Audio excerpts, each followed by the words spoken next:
As the new day broke in Damascus, we set out to visit what we were told is the most important and well-preserved medieval castle in the world. Having been to Sednaya and Malula to see historic churches, convents and monasteries dating back to the Aramaic times, we drove further north to Homs in central Syria. It's about a 3-hour, 200-kilometer journey to Le Krak de Chevaliers, the castle of the knights that was built during the Second Crusade in 1142 AD. Amar, our driver, filled up the tank as we began our journey.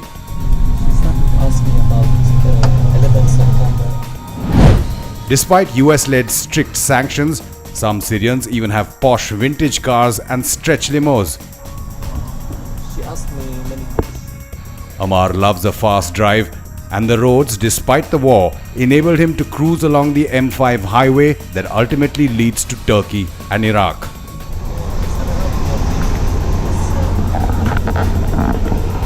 The latest American State Department advisory warns, do not travel to Syria due to terrorism, civil unrest and armed conflict. No part is safe from violence. Kidnappings, the use of chemical warfare, shelling and aerial bombardment pose significant risk of death and injury. We were fortunate though to have been given visas and the Tourism Ministry's hospitality. That also meant they decided where we could go in safe areas.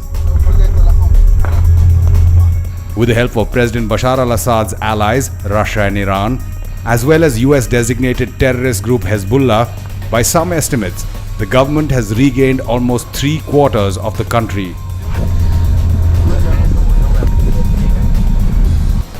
As of October 2018, Idlib, about 200 kilometers from where we were headed, which is seeing a Moscow and Ankara brokered truce, and has rebel and opposition forces, as well as Turkish-backed groups, terrorist organizations, and some north and northeastern areas under Kurdish forces are not under government control. Evidence of the continuing conflict, though, visible from the outskirts of Damascus itself. The now infamous suburb of Douma, where the West accuses President Assad of a chemical attack, still has damaged buildings, with their roofs caved in during the fighting that took place till it was cleared in April. Checkposts are a dime a dozen Syrian pounds, and we were not allowed to film anything linked to the military. But as Tehsir Asadi, our guide with over 35 years, went to get the necessary clearances, we did capture Big Brother watching. While Amar had his caffeine coffee fix, the landscape changed from dusty, desert-like terrain to the green, fertile Syrian plains and valleys. Looking back in time, even here, caught in the crosshairs, civilian homes and buildings, still shells from the fighting. Even as we climbed and turned on the hills, Amar maintained a decent speed on the smooth roads.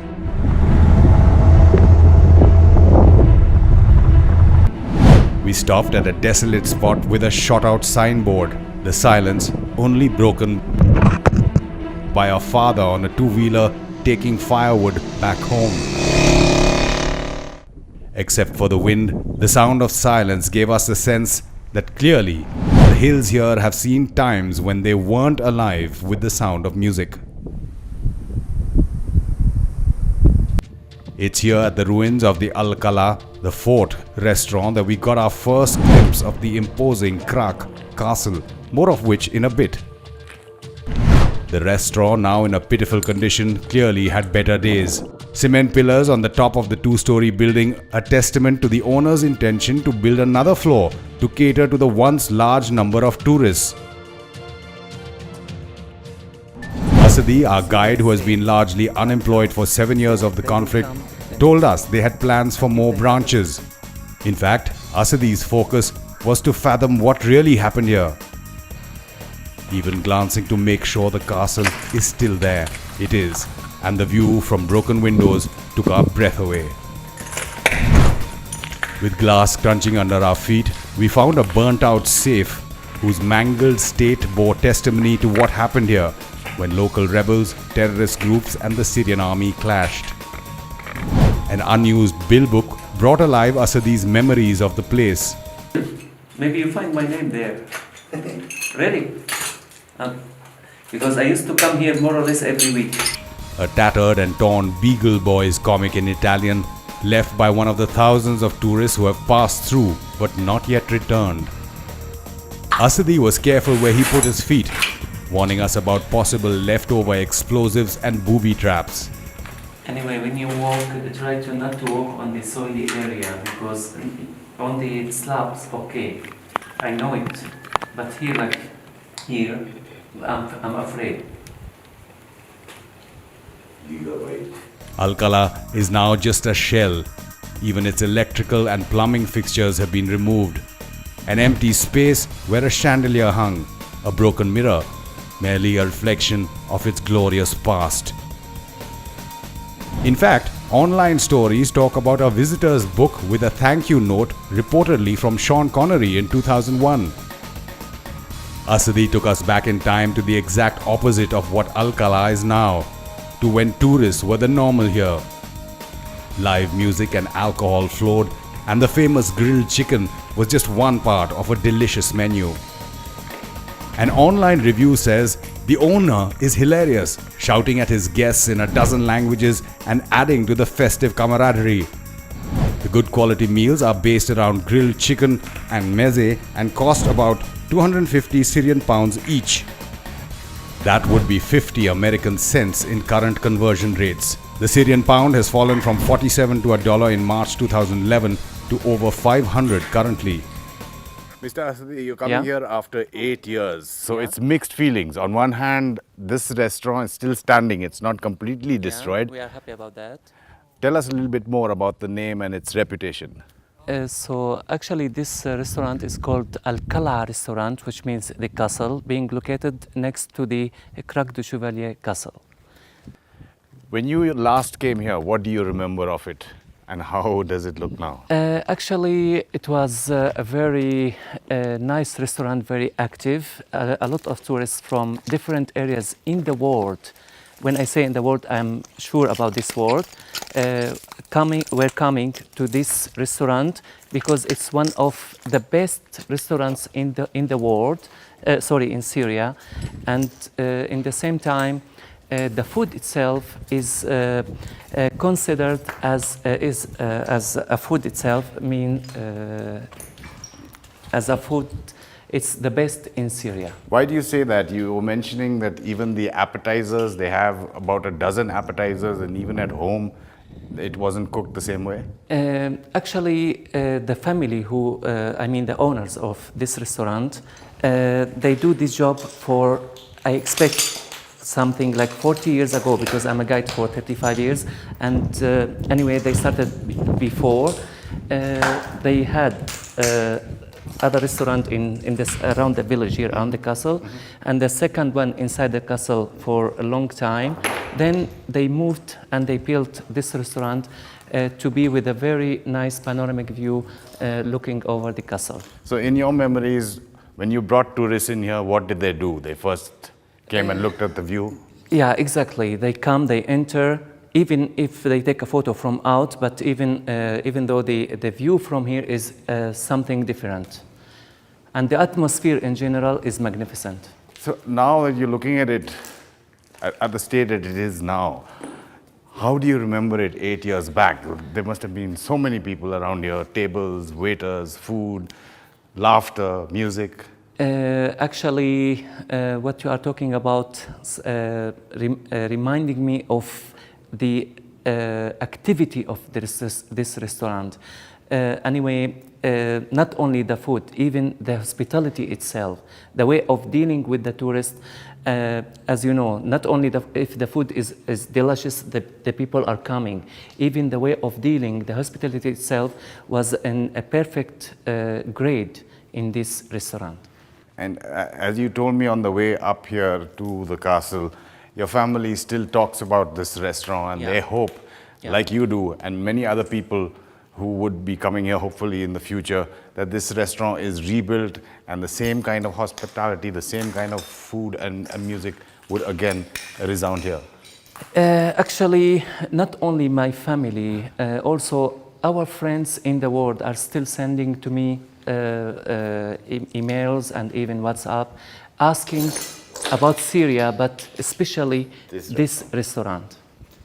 So you do hope that even though we see this devastation at this moment here, that this restaurant will once again come alive? I'm sure. I'm sure. I hope that. But I'm sure about, because it's not only the location, not only the panoramic view. Even if, I'm sure if the restaurant owner phoning the companies and says Syria is safe right now, so they will come the next week. And if they have a reservation, maybe after 2-3 days, airplane reservation, they are happy quickly to come to this restaurant and to taste the food, because especially the chicken, appetizer, which is about 12 to 15 kinds of appetizers, with the chicken itself, which is cooked in a very delicious way. You see, even the ladies in our houses who are very good cooks, actually, but they cannot give that kind of taste given in this restaurant. So, Mr. Asadi, I hope the next time we also come here, you will be taking us to this wonderful castle, not only the view and the history, but also reliving the moments that this particular restaurant had. Thank you. I hope so, as quick as possible. I wish if it's tomorrow, really.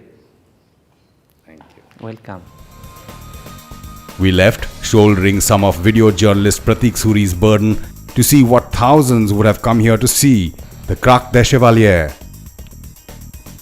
It's just a kilometer away, and as we enjoyed the fresh mountain air, Prateek lost track of the castle. और castle कहाँ गया?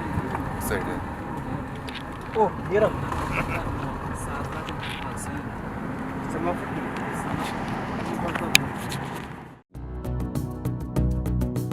We now know why author and diplomat T.E. Lawrence, better known as Lawrence of Arabia, described the now UNESCO World Heritage Site as perhaps the best preserved and most wholly admirable castle in the world. We met engineer Hazem Hana, who heads a team trying to restore and preserve the castle after the latest fighting.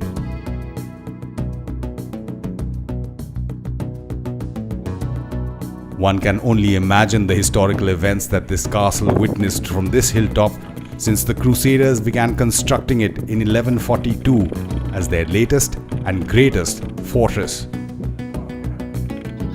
Starting in 1095 AD, the Crusaders stormed the region on the orders of Pope Urban II to take control of what the Catholics considered their holy lands.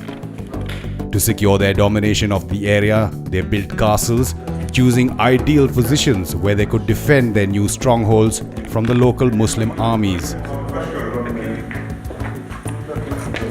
When the Crusaders began constructing the Krak des Chevaliers in 1142 AD, the Second Crusade was already under pressure as the Muslim armies became increasingly unified against the invaders. But that didn't stop the Catholic forces from building this impressive new citadel on what is known as the Holmes Gap, the one area where a break in the coastal mountain range allowed for a pathway between the interior of the country and the Mediterranean Sea.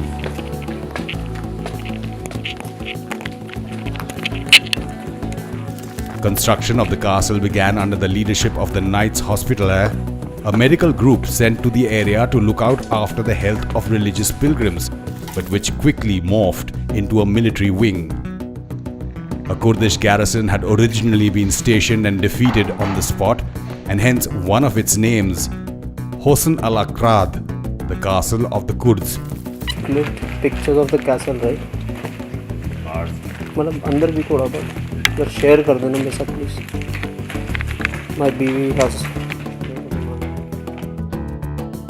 The castle eventually featured 13 towers, two concentric series of ramparts for added defense, ditches, courtyards and chapels. At the height of its glory, it could house up to 2,000 men.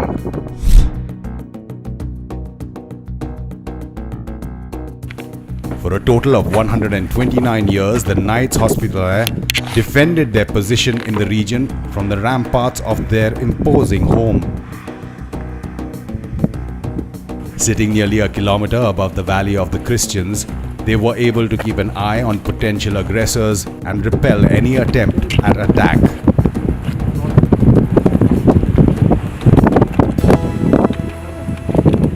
In 1188, for instance, the castle caught the eye of Sultan Saladin. The Sultan, as the story goes, made an attempt to take the castle, but quickly gave it up and went on his marauding way looking for easier pastures to conquer. Just a little under a century later, the Mamluks, a group of former slave soldiers from the Muslim army who had won their independence, decided to launch a siege against the Grand Castle. Showing 2 meters, 3 meters down. Further, they discovered some jars here. But it was such an impenetrable fortress that only a bit of trickery enabled them to defeat the Crusaders once and for all. Their proverbial Trojan horse was a forged letter from the benefactor of the knights, urging them to surrender.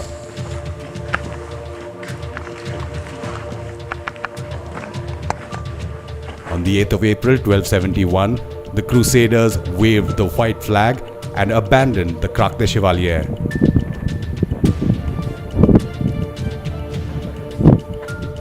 The Mamluks took up residence and continued to make improvements on the stronghold, but eventually the wars in the region died down and the castle fell into disuse. Fast forward to the early 20th century and the French government took possession of the architectural treasure, restoring it to its earlier glory. It was eventually turned back over to the Syrian government. On the 5th of March 2011, war broke out, and in 2012, a rebel group in the Homs region began occupying the castle. They didn't use the columns in the middle, they depended on the keystone in the middle and the arches in the center. After launching sporadic attacks against the castle for over 2 years, the Syrian army took possession of the site after a ferocious assault against the rebels in March 2014. The damage evident in these before and after pictures provided to us by the restoration in charge, Hazem Hana. Coordinate of it was very correct measurement.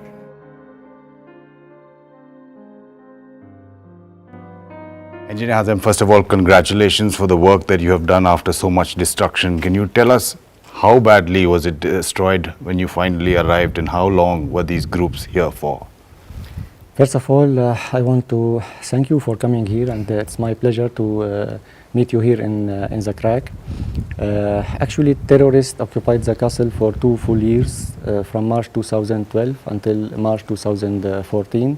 Until the Syrian Arab army liberated it again. During these 2 years, they caused some damages here for the Krak, and we are standing now in the internal courtyard. This is the main place which damaged much than the other. So as we see here, the Knights Hall, elevation of the Knights Hall with the main staircase and this vault here in the south.